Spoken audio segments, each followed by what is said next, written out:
sertifikat savoli, demak, bu ham yozma savollardan biri, trigonometrik, qiyin tush kerak edi o'zi aslida. Lekin usulini topdik, ancha oson ekan. Xo'p, buni kosinus taqsim sinus, bunisini sinus taqsim kosinus qilib yozamiz. Sinus kub x ko'paytirilgan kosinus taqsim sinus yozsam, bunga sinusdan mahraj bersam, sinus x qo'shilgan kosinus x taqsim sinus x bo'ladi. Qo'shilgan kosinus kub x ko'paytirilgan sinus taqsim kosinus degani 1 ga kosinusdan mahraj bersak, kosinus x qo'shilgan sinus x taqsim kosinus x bo'ladi. Hamma tushunyapti, ha? 2 ildiz osti sinus x ko'paytirilgan kosinus x yozamiz buni.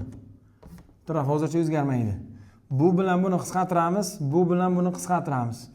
Mana bu yerda sinus kvadrat x qoldi, bu yerda kosinus kvadrat x qoldi. Mana bu narsalar ham bor. Shu ikkalasini chiqaramiz biz. Nima bilan? Kosinus x qo'shilgan sinus x qavsda qolyapti. Bundan sinus kvadrat qoladi. Sinus kvadrat x qo'shilgan kosinus kvadrat x. Mana bundan qolgan narsa. Teng 2 ildiz osti sinus x ko'paytirilgan kosinus x bo'ldi. Ana endi mana bu narsa birni berdimi? Qarang qanchalik osonlashib qolyapti. Demak, kosinus x qo'shilgan sinus x teng 2 ildiz osti sinus x ko'paytirilgan kosinus x holatda keldi. Ana endi buni bu tarafga o'tkazsak bo'lmaydimi? Shunda nima bilan? Ildiz osti kosinus x ayrilgan ildiz osti sinus x ni kvadrati teng 0 bo'ladimi? Teng 0 bo'ladi. Bundan keladi kosinus x teng sinus x ga bo'lib qoladi. Bu degani tangens x teng 1 degani, x teng pi taqsim 4 qo'shilgan pi k degani. Tushundingizmi? Lekin mana bu yerda ildiz bo'lganligi uchun kosinus x kattan 0, sinus x kattan 0 dan shart olinishi kerakmi yoki yo'qmi? Hozir kosinus x ga manfiy berish mumkinmi?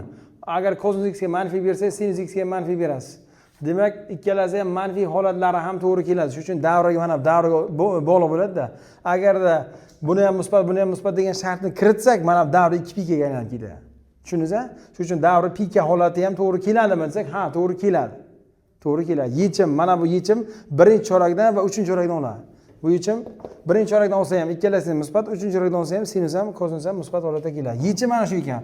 Endi buni keyingisida A shart, B shart degan, A shartda eng kichik ildizni so'ragan pi taqsim 4, B shartida ma'lum bir oraliqda nechta ildiz bor degan. K ga qiymat berib topib olasiz. Qiyin emas u. Demak, misol mana shu holatda ishlanadi. Xo'p, demak, yaxshi anaqa bo'ldi. Davr mana shu yerda chalg'ib qolibman. Menimcha xato ishlagan bo'lsam kerak. Xo'p, mana bu narsa pikka olganimizda ber musbat keladi, lekin yechimni 3-chorakdan olgan vaqtimiz mana bu ikkalasi musbat kelib, lekin sinus x manfiy keladi, kosinus x manfiy keladi, tangens makatangens musbat keladi-da, qo'shganimizda 3-chorakdan yechim olsak, manfiy bo'lib qoladi. Manfiy teng musbatga qilgan bo'lib qolamiz. Shuning uchun o'shana yechim kelmasligi uchun mana bu yerda 2 yana bo'lish kerak ekan. Ana shu narsani shoshganimizdan olmay ketamiz. Bo'ldi, yechim mana shu. Pi taqsim 4 plus 2 pi ga bo'lar ekan. Misolda ozgina xatolik ketgan ekan. Bizning tomondan xatolik ketgan. Yaxshi, zo'r, malades.